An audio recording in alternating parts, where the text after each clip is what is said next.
Dupont-Aignan. Bonjour Nicolas Dupont-Aignan. Bonjour. Merci d'être dans ces studios. Donc 24 heures après, un peu plus, l'élection de Donald Trump.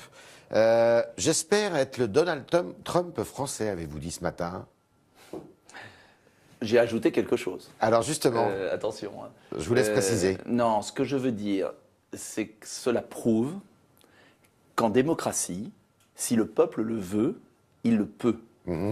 Et c'est en cela que j'ai dit cette phrase. Et j'ai ajouté d'ailleurs, on n'est pas obligé d'avoir les outrances de Trump, du moins je l'espère, pour que les Français saisissent leur bulletin de vote et changent de cap. Parce que ce qui vous plaît chez lui, ce qui vous séduit, c'est pas sa personnalité, c'est pas sa façon d'être. C'est pas ma tasse de thé. C'est pas votre tasse de thé, vous l'avez dit, je crois. Je l'avais déjà dit. Ouais. C'est plutôt sa politique et le fait qu'il ait réussi à s'extraire, on va dire, de l'establishment. Oui. Je crois qu'il y a une bonne nouvelle et il y a une incertitude. Alors, la bonne nouvelle. La bonne nouvelle, c'est que le peuple est réveillé. C'est qu'il n'est plus résigné. Mais vous savez qu'aux États-Unis, tout est possible. Je sais. Davantage qu'ici. C'est vrai. Mais l'incertitude, c'est que c'est un peu triste d'être obligé d'arriver à ce type de personnalité pour réveiller un peuple. Et mon ambition, mon souhait, mon rêve, c'est que les Français se réveillent et choisissent une rupture sérieuse. Sans les outrances. Une rupture sérieuse parce que l'enjeu, c'est pas de gagner. L'enjeu, attention à la suite, l'enjeu c'est de changer les choses en profondeur après. D'accord. Et moi ce que je souhaite, c'est que pour la France, on arrive à rompre avec une alternance franche, mais que cette alternance ne soit pas un feu de paille. C'est qu'on puisse résoudre en profondeur les problèmes du chômage, de l'immigration, de l'éducation, de l'hôpital, de la création d'emplois. Et vous ne croyez pas que les Français, beaucoup d'entre eux en tous les cas, choisissent les deux, et puis qu'ils choisissent peut-être Marine Le Pen? Mais sans aucun doute. Le verbe plus haut. Il y a aussi Marine Le Pen. En fait, il y aura 3 candidats pour une rupture. Lesquels? Jean-Luc Mélenchon, Marine Le Pen et moi-même. Et vous êtes, je suis plus récent. C'est bonnet blanc et blanc bonnet, tout ça? Non, justement. Je suis plus récent. Ouais. J'ai du retard à rattraper. Ça fait longtemps que vous êtes dans la politique. Écoutez, beaucoup moins que le Front National ou d'autres. Ouais. Et je vous rappelle que Debout la France est un parti qui existe depuis 2009. Combien d'adhérents? C'est très récent, plus de 15 000. Qu'on a fait autant de voix que le Front de gauche et que les Verts aux dernières régionales. Ouais. Et je suis convaincu que les Français, qui sont un vieux peuple sage, veulent changer radicalement de politique, mais veulent le faire avec quelqu'un de sérieux, qui a un programme raisonnable. Et vous n'êtes pas trop sérieux dans l'expression? Mais c'est jamais trop sérieux, le gouvernement de la France. Et je pense justement que Marine Le Pen ne gagne pas au second tour, parce que les Français veulent bien protester avec elle, parce qu'elle dit parfois des choses justes, parfois je suis en désaccord, mais qu'importe, mais qu'ils ne veulent pas confier la France au Front National, et c'est pourquoi je propose cette alternative gaulliste, républicaine, sociale, car je suis convaincu que les Français en ont assez de ce piège. Soit on continue avec les mêmes, soit on part au Front National. Qu'est-ce qui vous distingue de Marine Le Pen? Mais il suffit de lire mon programme, vous le connaissez. Vous me dites je vais vous dire ce gaulliste, plan économique. Républicain, gaulliste, écoutez. Gaulliste maintenant. Mais c'est pas... Républicain. Attendez, moi je reviens à ce que je défends. Vous pouvez inviter Marine Le Pen. Ouais. Je défends une économie de marché avec plus de liberté pour les entreprises. Elle est plus étatiste. Je ne veux pas le programme de Mélenchon. Je défends la renégociation des traités européens et pas le Frexit. C'est clair. Je pense qu'on peut renégocier tous les traités, qu'il faut reprendre... Vous êtes dans l'entre-deux. Je suis dans la raison. Dans la raison. Et dans le sérieux. Et je pense que les Français ont le droit d'élire un président qui n'ait pas participé à tous les gouvernements, qui s'engage à ne reprendre aucun des membres qui sont responsables du triste bilan des 20 dernières années, mais qui ne partent pas non plus dans le décor. Est-ce que Nicolas C'est une affaire trop sérieuse. Nicolas Dupont-Aignan, vous êtes plus proche de Marine Le Pen ou de la droite républicaine? Je ne suis ni l'un ni l'autre, et j'offre la seule voie possible pour changer la France rapidement. Vous savez qu'il y en a qui désespèrent au FN, hein? Monsieur Philippot, par exemple, ils ont qu'à me rejoindre, ils seront beaucoup plus heureux. Mais pourquoi il ne veut pas venir avec nous? Mais il y a une élection présidentielle. Est-ce que les socialistes sont avec l'UMP? Non. Donc, laissons les Français choisir. Laissons le premier tour. J'ai un programme précis pour libérer les entreprises, à votre programme. pour revoir les flux migratoires, pour rénover l'école, pour créer de l'emploi sur le terrain et relocaliser. Qu'on juge les projets politiques. Est-ce que, à votre avis, l'élection de Donald Trump peut avoir quelque effet sur la primaire de la droite et du centre en France? Vous savez... On sent que M. Sarkozy, ça y est, il se sent... Les Français sont sages. Ouais. Ils ont constaté, il suffit de regarder dans les débats, que c'était une fausse alternance. Ils ont gouverné ensemble, ils ont un projet qui est le même, et ils ne traitent pas les questions fondamentales. Je prends un exemple. Par exemple, je vais vous donner un exemple. Deux exemples. L'Europe, j'imagine. Oui, deux exemples. Travailleurs détachés. Il y a 500 000 travailleurs détachés qui ne payent pas les charges sociales en France. Oui, ils n'en parlent pas. Travailleurs étrangers. Ils n'en parlent pas.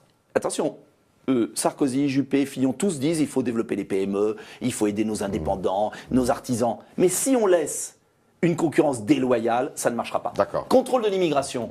Ils disent tous il faut contrôler l'immigration, mais ils ne veulent pas de frontières nationales définitives. Ah, ils ne sont pas tout à fait... Soyons clairs, même Nicolas Sarkozy propose une alliance avec l'Allemand. On va laisser nos frontières gérées par les Allemands. Qui va gagner la primaire? Mais j'en sais rien. La vraie primaire. Si vous votiez, vous allez voter? Je n'irai pas voter. Et ce serait qui votre favori? Je n'ai pas de favori, je n'irai pas voter. Vous êtes plus proche d'Alain Juppé ou de Je Nicolas n'irai Sarkozy? pas voter. Et je dis aux Français, vous ne pouvez pas, notamment aux électeurs de droite, qui veulent un vrai changement, ce ne sont pas ceux qui nous ont laissé ce bilan en matière de dette, de fiscalité, d'immigration, qui pourront changer la France. Ne vous trompez pas. Et la vraie primaire va commencer au soir de la fausse primaire. Et moi, j'affronterai et je relèverai le défi face à celui qui sortira des urnes. Sarkozy, c'est plus dur que Juppé pour vous, non? Nicolas Sarkozy a du flair politique, mais il a un bilan. D'accord. Il a un mauvais bilan? Vous savez, j'entends beaucoup, que ce soit sur Juppé ou d'autres, ils ont de l'expérience. Mais c'est l'expérience de l'échec. Alors, est-ce qu'en France, on va être toujours à ressasser, à recycler le passé?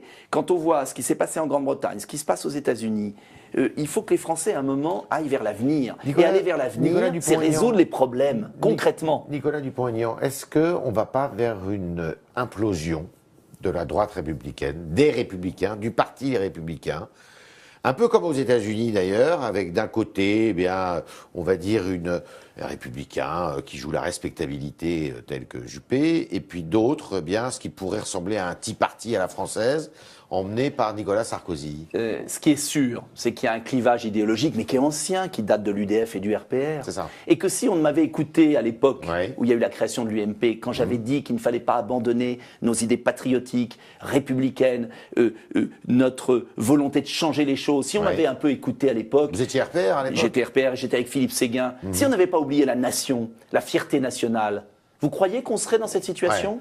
Et ce que je trouve terrible, c'est qu'on laisse les problèmes pourrir. Je vais vous donner un autre exemple concret, parce qu'il faut être concret. Bien sûr. Le CETA, le traité de libre-échange, tout le monde va visiter les fermes. Tous, ils vont visiter les fermes à s'apitoyer sur nos agriculteurs. Mais le traité qui vient d'être signé avec le Canada une catastrophe est une catastrophe pour l'élevage. Mais ça, on n'en parle jamais. Est-ce qu'on peut parler du fond des choses? Et je suis le seul à proposer une vraie rupture. Est-ce que vous voyez d'un bon œil, justement, que Donald Trump veuille revoir tous ces accords commerciaux qui vont avoir, d'ailleurs, s'il revoit ces accords, ça va avoir des conséquences sur l'emploi et l'économie américaine. C'est bon pour les Américains.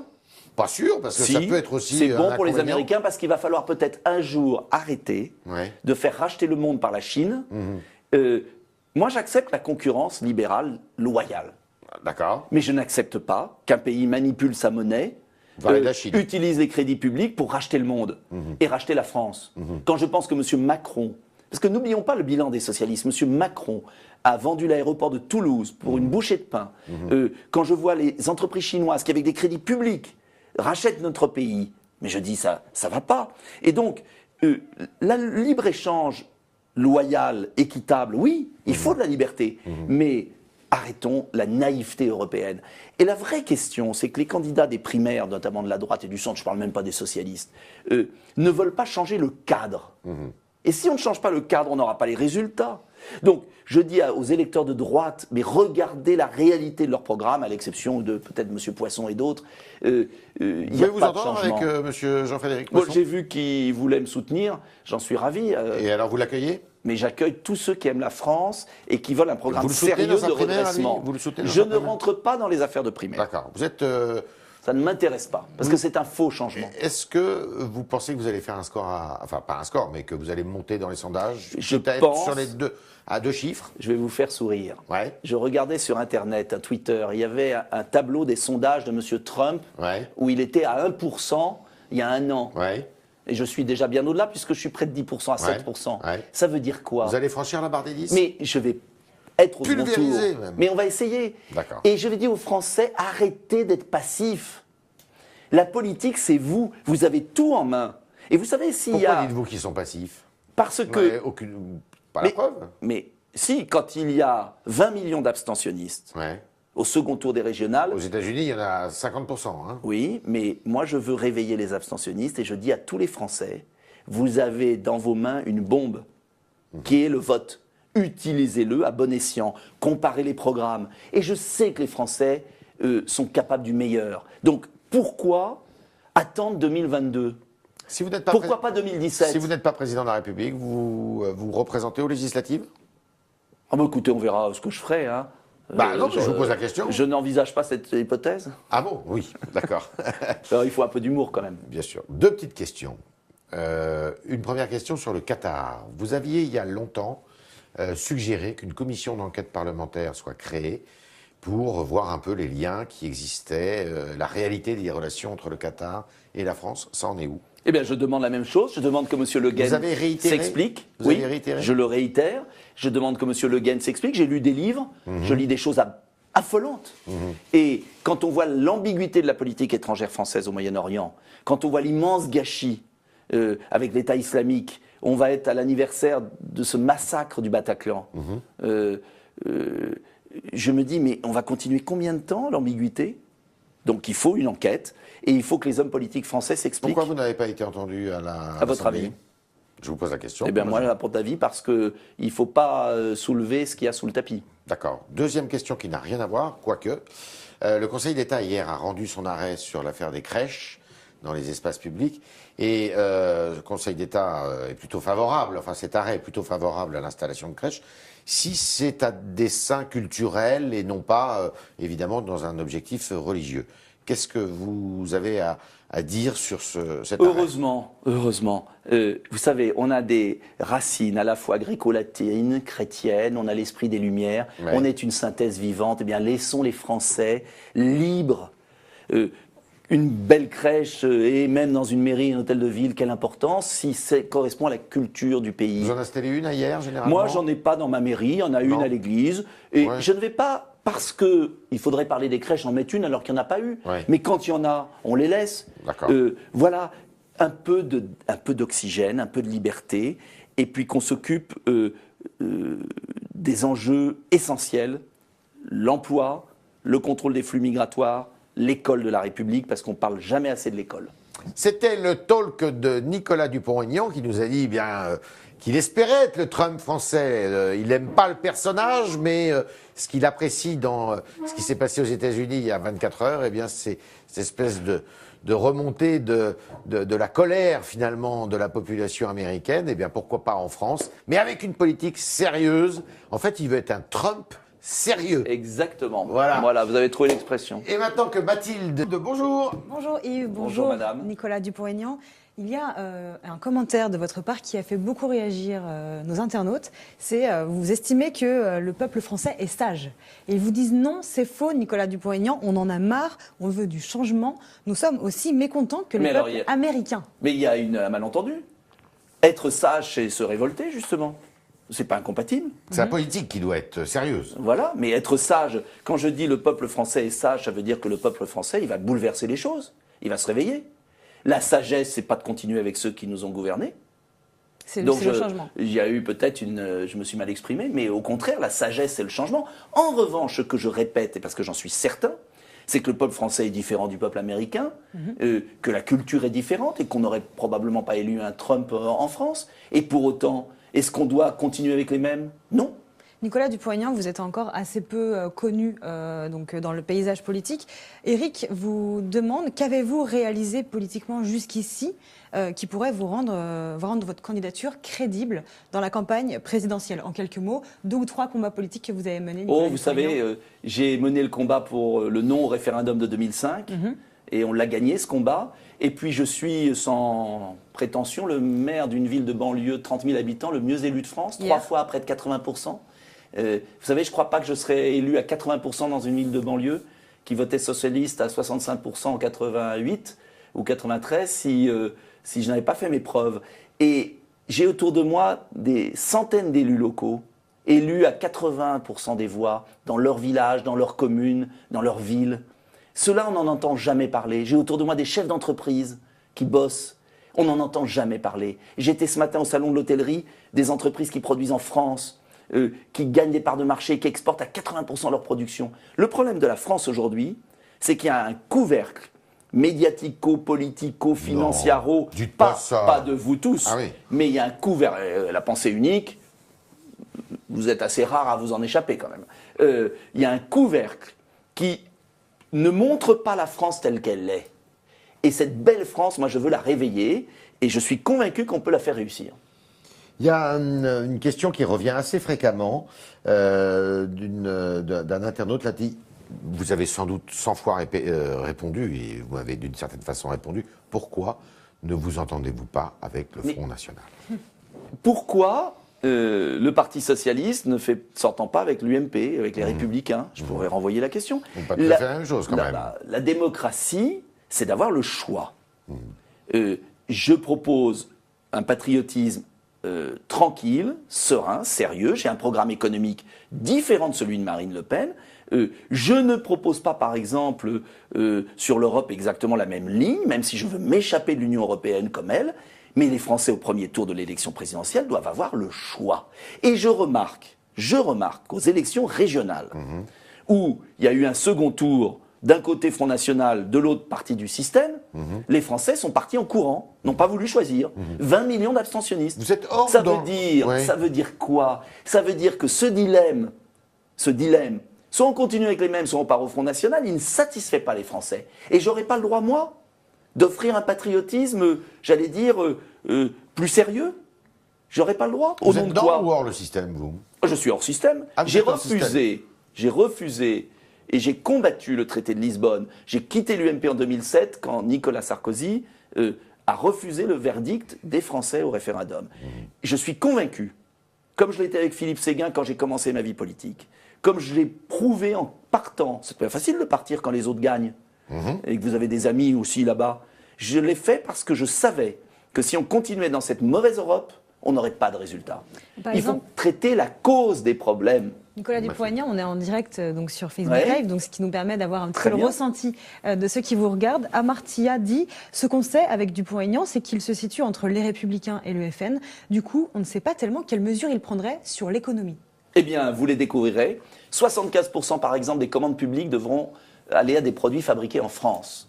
Je veux aussi diviser l'impôt sur les sociétés par 2 pour les bénéfices réinvestis dans notre pays, sur le territoire français. Je veux un bonus fiscal pour l'enchef d'entreprise qui décide d'investir en France. Je veux la stabilité fiscale. Je veux supprimer le statut des travailleurs détachés. Je veux remplacer le RSI par un système transparent. Je veux un protectionnisme économique minimum quand il y a concurrence déloyale. Voilà des mesures très précises qui seront publiées le 7 décembre. Le 7 décembre, d'accord. Lors de mon meeting à la Mutualité, où je présenterai le site internet et des mesures précises. C'est vrai qu'on me connaît moins, mais comme on me pose des questions toujours par rapport aux autres et pas par rapport à ce que je propose, eh bien, les Français, à l'occasion de la présidentielle, vont voir ce qu'est un patriotisme sérieux. Si vous étiez élu, avec quelle majorité vous iriez gouverner? On ne manquera pas de majorité, parce que les Français sont cohérents. Oui. Et je présenterai d'ailleurs des candidats aux élections législatives, dans chaque circonscription, des gens neufs. 577 circonscriptions, il y aura un représentant de votre parti. Oui, des gens neufs. Pas obligatoirement de mon parti. Non, mais qui adhèrent à vos idées. Qui adhèrent à nos convictions et qui surtout n'ont pas participé au fiasco des 20 dernières années. Je ne veux pas une personnalité qui a sur les mains le bilan de la dette, de la fiscalité et de l'immigration massive. C'est qui ces gens-là? Ils viennent d'où? Ils viennent de quel en univers? général. Alors il y a deux catégories. Il y a ceux qui viennent, qui étaient avec Charles Pasqua, avec Philippe de Villiers, Ouais. avec Jean-Pierre Chevènement parfois, c'est-à-dire ce que j'appelle des patriotes, des gaullistes, des souverainistes. Et puis il y a une nouvelle génération qui n'ont eu aucun engagement politique. Des jeunes. Et des jeunes, beaucoup de jeunes, qui en revanche veulent revenir à des valeurs. Qui veulent défendre une France de valeurs. Et c'est quoi? C'est plutôt des cadres? Ce sont des employés, des gens de tout milieu sociaux. Ouais. Je regardais la liste des adhérents du mois de septembre à notre mouvement, une longue liste. Chauffeurs de taxi, commerçants, artisans, indépendants, ténors d'opéra, je ne sais pas qui c'est. Ah oui? De tout milieu. Mais c'est ça qui est magnifique. Les Français peuvent s'en sortir. Notre pays peut revenir un grand pays. Mais il faut qu'ils le veuillent. Vous savez, ce n'est pas un homme politique seul qui va y arriver. Et toute ma campagne, ça va être de mobiliser les abstentionnistes. Vous avez des footballeurs, non? Comment? Des footballeurs, vous n'avez pas? Non, ils sont trop riches pour moi. Une dernière question avant de se quitter, Nicolas Dupont-Aignan, pour répondre à Cyril Delapierre, qui vous demande si vous êtes élu, est-ce que vous allez baisser le train de vie de l'État? Oui, et je vais réduire d'un tiers le nombre de parlementaires, 400 députés, 200 sénateurs, supprimer le Conseil économique et social parce que ça fait trop de monde. Et je veux supprimer le statut des anciens présidents. D'accord. Je veux aussi que l'on vraiment fasse le ménage et que l'on regarde la présence des élus, qu'au moins il y a un travail des élus dans toutes les assemblées, même locales, Il y a 600 000 élus en France. qui sont très utiles pour les élus locaux parce que je peux vous dire qu'ils ne coûtent pas cher et que ce sont eux, je vois beaucoup de maires, qui déneigent les fossés. N'oublions pas le bénévolat des élus. Il y a des élus merveilleux et c'est pas parce qu'il y en a quelques-uns qui sont malhonnêtes et qui sont gardés dans les partis que tous les élus doivent être jetés dans la poubelle. Loin de là. Merci. Merci, c'était le Dupont-Aignan. Bonjour Nicolas Dupont-Aignan. Bonjour. Merci d'être dans ces studios. Donc 24 heures après, un peu plus, l'élection de Donald Trump. J'espère être le Donald Trump français, avez-vous dit ce matin? J'ai ajouté quelque chose. Alors justement, attention. je vous laisse préciser. Non, ce que je veux dire, c'est que cela prouve qu'en démocratie, si le peuple le veut, il le peut. Et c'est en cela que j'ai dit cette phrase. Et j'ai ajouté d'ailleurs, on n'est pas obligé d'avoir les outrances de Trump, du moins je l'espère, pour que les Français saisissent leur bulletin de vote et changent de cap. Parce que ce qui vous plaît chez lui, ce qui vous séduit, c'est pas sa personnalité, c'est pas sa façon c'est pas d'être. ma tasse de thé. C'est pas votre tasse de thé, vous l'avez dit, je crois. Je l'avais déjà dit. Ouais, ouais. C'est plutôt sa politique et le fait qu'il ait réussi c'est le retour... à s'extraire, on va dire, de l'establishment. Oui. Je crois qu'il y a une bonne nouvelle et il y a une incertitude. Alors, la bonne nouvelle. La bonne nouvelle, c'est que le peuple est réveillé. C'est qu'il n'est plus résigné. Mais vous savez qu'aux États-Unis, tout est possible. Je sais. Davantage qu'ici. C'est vrai. Mais l'incertitude, c'est que c'est un peu triste d'être obligé d'arriver à ce type de personnalité pour réveiller un peuple. Et mon ambition, mon souhait, mon rêve, c'est que les Français se réveillent et choisissent une rupture sérieuse. Sans les outrances. Une rupture sérieuse parce que l'enjeu, c'est pas de gagner. L'enjeu... Ah bon ? Attention à la suite. L'enjeu, c'est de changer les choses en profondeur après. D'accord. Et moi, ce que je souhaite, c'est que pour la France, on arrive à rompre avec une alternance franche, mais que cette alternance ne soit pas un feu de paille. C'est qu'on puisse résoudre en profondeur les problèmes du chômage, de l'immigration, de l'éducation, de l'hôpital, de la création d'emplois. Vous ne croyez pas que les Français, beaucoup d'entre eux en tous les cas, choisissent les deux, et puis qu'ils choisissent peut-être Marine Le Pen?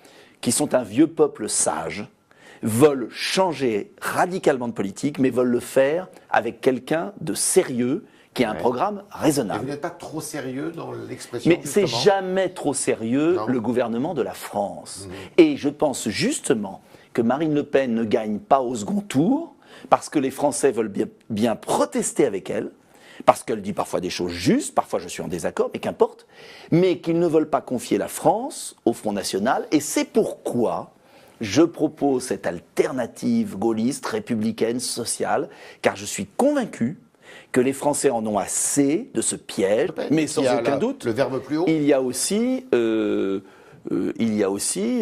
Marine Le Pen. En fait, il y aura 3 candidats pour une rupture. Lesquels?